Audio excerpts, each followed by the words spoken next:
This is AQA A-Level Chemistry. We are on the Year 12 topic, Haloalkanes, and this is video 1. In this video, we're going to concentrate on the nomenclature of haloalkanes. So, taking a look, we have got lots of things to think about here. We've got the nomenclature, we've got the classification. There's also lots of wider information that ties in with other topic areas. We've got different names for them: halogenoalkanes, haloalkanes, alkyl halides. There are lots of uses for them listed here. And when we talk about a halogen atom, it could be within the exam talking about fluorine, chlorine, bromine, or iodine. It's unlikely that you will get astatine included. Let's get straight on to the first task, and I do recommend you pause as you go and try these. So let's have a go at naming these compounds. So I'm going to start off by looking for the longest carbon chain, and I've got 1, 2, and 3 respectively. That means my names are going to end methane, ethane, and propane, but I need to deal with the halogens that are bonded to them.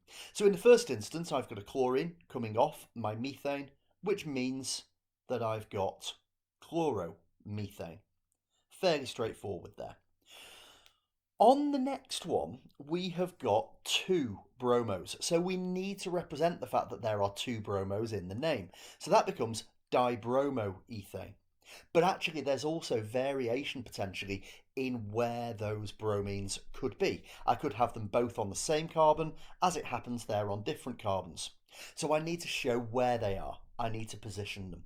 So I'm going to number my carbon so you can see we have got 1, 2, dibromoethane. And finally, our third one, I've got 2 bromines on there and 2 chloros. Well, I'm going to number from the right hand side because that would give us a 1, a 1, a 2 and a 3 in terms of positions of halogens. And they are lower numbers than if I went 1, 2, 3, 3. So we number from the end that gives us the lowest possible numbers. We don't need to worry about priorities here because we've only got halogens. Now, we then need to remember the order in which we put the prefixes, and you'll see that I've put my 1,1-dichloro immediately before the propane. And we've still got our bromos, 1 in the 2 position, 1 in the 3 position. So we have 2,3-dibromo, 1,1-dichloropropane. And we've got to remember that we put them in alphabetical order. Bromine, B, before chlorine, C. Okay, let's have a go at drawing these out. So in the first instance, 2 bromo, 2 methyl propane. We've got our carbon chain to begin with, so we put our CCC. We know that the bromo is on the second carbon, and we know that the methyl is on the second carbon. So I've got all of those in. I've included all the bonds because it's the display formula that I'm drawing. You've possibly also had a go at skeletal as well, but I'm going to stick to the display formula in the review. Now all I've got to then do is fill in my missing H's. So I've got my 3 here and my 3 here. Every carbon now has 4 bonds around it. So let's now try B. 1122 tetra fluoro ethane. So ethane, I've got 2 carbons in a row. I've got 4 fluorines, 2 on the first carbon and 2 on the second carbon, and then I just need to fill in the remainder with H's. So I've got my H and my H. If I take a look at C, 1 bromo, 1 chloro, 2,3-diiodobutane. Well, butane is 4 carbons, so I draw those out. And then I'm simply going to work through the rest. I've got my bromo on the first carbon. I've got my chloro on that same first carbon. And then I've got 2 iodines, 1 on the second and 1 on the third. And then I fill in the H's as I've done on the previous examples. And we've got our structure, our display formula drawn out in full. If you want to look more at skeletal formula, there's a lot of information about that within the Introduction to Organic Chemistry series of videos. Okay, we now need to start thinking about the properties of halogens. So a carbon-halogen bond is said to be polar. What does that mean? Why would haloalkanes form permanent dipoles?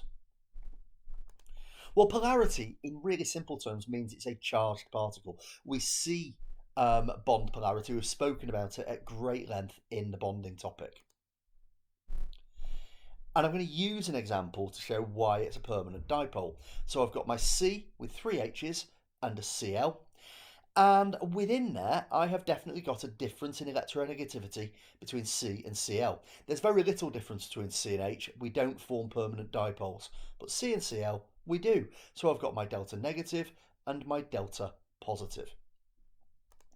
And therefore, we've got the permanent dipole in the CCl bond because of the difference in electronegativity between the C and the Cl. Now, we also need to take a look at the classification of haloalkanes. We classify carbocations in the alkenes topic, we classify alcohols in the alcohols topic, but we also classify haloalkanes, and we're going to look at some examples here.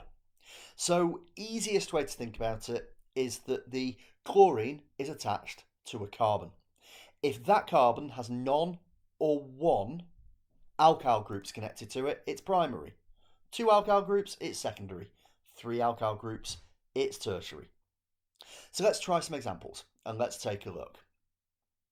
Decide if these are primary, secondary or tertiary, and then we've got some examples that go alongside it. Now, the first thing I'm going to do is highlight the alkyl groups. Here's my halogen, X. Here's the carbon it's connected to. How many alkyl groups are connected to it? In this case, 1, in this case, 2, and in this case, 3. Which means this is primary, this is secondary, and this is tertiary. 1R primary, 2R's secondary, 3R's tertiary. And let's have a look at an example that might go in here. So there's my Cl there, my C, 2 H's, and I've added for my R a CH3, which means chloroethane. Chloroethane is an example of a primary haloalkane. On the next one, I'm going to replace both of my R's with CH3s, and I'm going to take a look at how we're going to name it. Longest carbon chain is 3. My chloro is on the second carbon, so it's 2-chloropropane. And on the final one, I'm going to add 3 methyl groups, 1 for each R. We have those there. Again, I've got my longest carbon chain of 3. I have a chloro coming off on the second position, and I have a methyl coming off on the second position. So my chloro as a prefix comes before methyl because we do it alphabetically, and I've numbered my chloro, it's on the second carbon, but I don't need to number the methyl because it's the only place you can put a methyl on propane. If I move it to the end carbon at either end, it's actually no longer a branched chain, and I've changed it to butane. So I don't need the number. Okay, that takes us to the end of this first video. Thank you for listening and goodbye.